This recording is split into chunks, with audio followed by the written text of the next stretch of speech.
உங்கள எத்தனை பேர் விஜய் டிவியில் இப்போ ரீசெண்டாக ஸ்டார்ட் பண்ணியிருக்க சுற்றும் விழி சுடரை அப்படின்ற சீரியலை பார்த்துட்டு இருக்கீங்க அப்படின்றத கமெண்ட்ல சொல்லுங்க. நிறைய பேர் வந்து பார்த்தீங்கன்னா சீரியல்லாம் பிடிக்காது, முன்னெல்லாம் சினிமாவில் எடுக்கக்கூடிய அந்த சீன்ஸ் எல்லாம் இப்போ சீரியலில் ரொம்ப அசால்ட்டாக எடுக்கிறாங்க, பார்க்கவே கொஞ்சம் நல்லாவே இல்லை, அதனால சீரியல் பெரும்பாலும் நான் பார்க்கறதில்ல, கதையே இல்லைன்னா கூட ஒரு ரொமான்ஸ் சீனை வச்சு மாசக்கணக்காக ஓட்டிட்டு இருக்காங்க, கல்யாணமாக இருந்தாலும் சரி டைவர்ஸாக இருந்தாலும் சரி மெகா சீரியல் அப்படின்னு சொல்லிட்டு ரியல் லைஃப்ல கூட அவ்வளோ நாள் ஆகாது, ஆனால் சீரியல்ல வருஷ கணக்காக ஓட்டிட்டு இருக்காங்க, அதனால நாங்கள் சீரியலே பார்க்கறது இல்லை அப்படின்னு தான் பெரும்பாலும் பேர் சொல்லுவாங்க. ஆனா விஜய் டிவில இப்ப ரீசெண்டா ஆரம்பிச்ச இந்த சுற்றும் விழி சுடரை அப்படின்ற சீரியல் உண்மையிலேயே ரொம்ப நல்லா இருக்கு, கண்டிப்பா நீங்க பாருங்க. இது வரைக்கும் ஒரு 18 எபிசோடு ஆயிருக்கு. இந்த 18 எபிசோடுமே வந்து பாத்தீங்கன்னா ரொம்ப ஃபாஸ்டா ஒரு சில வருஷங்களை இந்த 18 எபிசோடுக்குள்ள கொண்டு வந்திருக்காங்க அப்படின்னும் பொழுது கதையோட இதுவும் ரொம்ப நல்லா இருக்கு. முக்கியமா இந்த சீரியல்ல சின்ன பசங்க ரொம்ப அழகா தத்ரூபமா நடிச்சிருக்காங்க.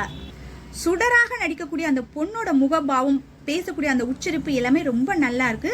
சுடரோட மாமா பையனா ஒரு பையன் வருவான் அருண் அப்படின்னு சொல்லிட்டு, அந்த பையனும் ரொம்ப நல்லா நடிக்கிறான். ஏன்னா பெரியவங்க எத்தனையோ பேர் நடிக்கிறதுக்கு எனக்கு வரல அப்படின்னு சொல்லக்கூடிய சமயங்கள்ல இந்த சின்ன பசங்க இவ்வளவு நல்லா நடிக்கிறத பாக்குறதுக்கு ரொம்ப நல்லா இருக்கு. கண்டிப்பா நீங்க பாருங்க இந்த சுற்றுவிழி சுடரை சீரியல். இதற்கு ஒரு 18 எபிசோட் வந்து டெலிகாஸ்ட் பண்ணிருக்காங்க. இந்த சீரியலோட பேஸ் என்ன அப்படின்னு பாத்தீங்கன்னா, அப்படின்ற பொண்ணு அடிதடி பண்ணிட்டு இருக்கக்கூடிய வெற்றி அப்படின்ற ஒரு நபரை காதலிச்சு கல்யாணம் பண்ணிக்கிறாங்க. இவங்க கல்யாணம் பண்ணிக்கிட்ட விஷயம் தெரிஞ்ச அபியோட அப்பா தற்கொலை பண்ணி இறந்து போறாரு. தான் அப்பா இறந்ததுக்கு அபிதான் காரணம் அப்படின்னு நினைச்ச அபியோட அண்ணன் அவங்கள தலைமுழுகி வீட்டை விட்டு வெளியே அனுப்பிடுறாரு.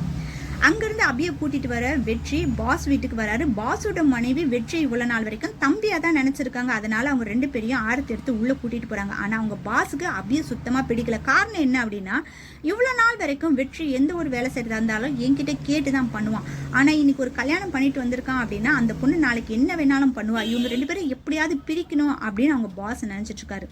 தங்கியிருக்கக்கூடிய சில நாட்கள்லயே வெற்றி நல்லவன் அவங்க பாஸ் தான் ஒரு சில தவறான வேலைகள்லாம் பண்ணிட்டு இருக்காரு. இந்த விஷயம்லாம் வெற்றி கிட்ட சொல்லி புரிய வச்சு இந்த வீட்டுல இருந்து வெற்றியை தனியா கூட்டிட்டு போகணும் அப்படின்னு நினைக்கிறாங்க அபி. வெற்றி நல்லவரா நினைக்கக்கூடிய அவரோட பாஸ் இருக்காரு இல்லையா, அவர் என்ன பண்றாரு அப்படின்னா, தம் பொண்டாட்டியோட தங்கச்சி மேல அவருக்கு ஒரு கண்ணு, அவளை எப்படியாவது கல்யாணம் பண்ணிக்கணும் அப்படின்னு செய்யக்கூடிய செயல்களை அவங்க பொண்டாட்டி கண்டுபிடிச்சு வீட்டுல இருந்து வெளியே போயிடலாம் அப்படின்னு நினைக்கும் பொழுது அவங்களுக்கு பால்ல விஷம் வச்சு கொல்ல பாக்குறாரு.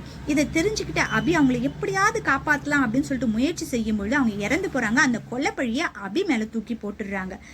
வெற்றிக்கு தான் சொந்த அக்காவா நினைச்சிட்டு இருக்கக்கூடிய ஒருத்தங்களை அபி கொன்னுட்டாலே அப்படின்ற கோபம் வெறுப்போட அவங்களை வந்து ஜெயிலுக்கு அனுப்புறாங்க. ஜெயிலுக்கு போனதுக்கு அப்புறமா தான் தெரியுது அபி பிரெக்னெண்டா இருக்காங்க அப்படின்ட்டு. ஜெயிலே குழந்தை பிறக்குது. அந்த குழந்தையோட பேர் தான் சுடர். 10 வருஷம் ஜெயிலே அந்த குழந்தை வளருது. அதுக்கப்புறமா ஹாஸ்டல் எடுத்துட்டு போய் சேர்க்கணும் அப்படின்னும் பொழுது அபி என்ன சொல்றாங்கன்னா, ஹாஸ்டலுக்கு வேண்டாம், என் அண்ணன் வீட்டுக்கே என் குழந்தைய எடுத்துட்டு போய் விட்டுடுங்க அப்படின்னு சொல்றாங்க. அவங்க அண்ணன் வீட்டுக்கு கொண்டு வரும்பொழுதுதான் தான் தங்கச்சிக்கு இவ்வளோ பெரிய குழந்தை இருக்கக்கூடிய விஷயமே அவங்க அண்ணனுக்கு தெரியுது. அவங்க அண்ணனுக்கு ஒரு பையன் ஒரு பொண்ணு இருக்காங்க. அன்னைக்கு சுடரை வீட்டுக்குள்ள சேர்த்துக்கிறதுக்கு சுத்தமா விருப்பம் இல்லை. ஆனா அபியோட வீட்டுல தான் அவங்க எல்லாருமே இருக்காங்க. சுடரை சேர்க்காம போயிட்டா அந்த வீட்டை விட்டு வெளியே போகணும் அப்படின்ற ஒரு சூழல் வர்றதுனால தான் அண்ணி அந்த சுடர் பாப்பாவை வீட்டுக்குள்ள சேர்த்துக்கிறாங்க. சுடரை அவங்க மாமா வீட்டுல இருக்கும் பொழுதே வெற்றியை 2-3 தடவை வெளியே ரோட்ல பாக்குறாங்க. இவர் தான் தன்னுடைய அப்பா அப்படின்றது சுடருக்கு தெரியாது, சுடர் தான் தன்னுடைய குழந்தை அப்படின்றது வெற்றிக்கு தெரியாது. இதுக்கு நடுவுல ஜெயில அபிக்கு ஒரு அதிகாரி மூலமா ரொம்ப பிரச்சனை வருது. அந்த அதிகாரிக்கு இவங்க கொலை செய்யாம வேற ஒருத்தர் கொலை செஞ்சதை இவங்க மேல பழி போட்டிருக்காங்க. அவங்க கிட்ட இருந்து எப்படியாவது பணம் பிடுங்கணும் அப்படின்னு சொல்லிட்டு அவங்க ஒரு சைடு முயற்சி செஞ்சுட்டு இருக்காங்க. ஜெயில அபி வக்கீலுக்கு படிச்சுட்டு இருக்காங்க. இந்த காஞ்சனா பண்ணக்கூடிய தொந்தரவால அவங்களுக்கு அடுத்து எக்ஸாம் எழுத முடியுமா முடியாதா அப்படின்ற ஒரு பிரச்சனையில அபி இப்ப சுடர் இப்ப அவங்க மாமா வீட்டுல தான் இருக்காங்க. அவரோட மாமாவும் மாமா பையனும் தான் சுடருக்கு ரொம்ப ஆதரவா இருக்காங்க. மாமி நிறைய வேலைகள் கொடுத்து சுடரை ஸ்கூலுக்கு அனுப்பாம அவங்கள ரொம்ப டார்ச்சர் பண்ணிட்டு இருக்காங்க. இந்த டார்ச்சர்ல இருந்து சுடர் வெளியே வருவாங்களா, அபி சீக்கிரமா படிச்சு முடிச்சுட்டு ஜெயில இருந்து ரிலீஸ் ஆகி வருவாங்களா, வெற்றி அபி கொலை பண்ணல அப்படின்ற விஷயத்த தெரிஞ்சுக்கிட்டு அவங்க பாஸை என்ன பண்ணுவாரு அப்படின்ற கூடிய கதைகளத்துல தான் இப்ப இந்த சுற்றுவிழி சுடரே வந்து போயிட்டு இருக்கு. உங்களை எத்தனை பேர் டே 1ல இருந்து இந்த சீரியல் பார்த்துட்டு இருக்கீங்க? இது வரைக்கும் பார்க்காதவங்களா இருந்தா கண்டிப்பா பாருங்க, ரொம்ப நல்லா இருக்கு. இந்த சீரியலை பத்தின உங்களோட கருத்துக்களை கமெண்ட்ஸ்ல சொல்லுங்க.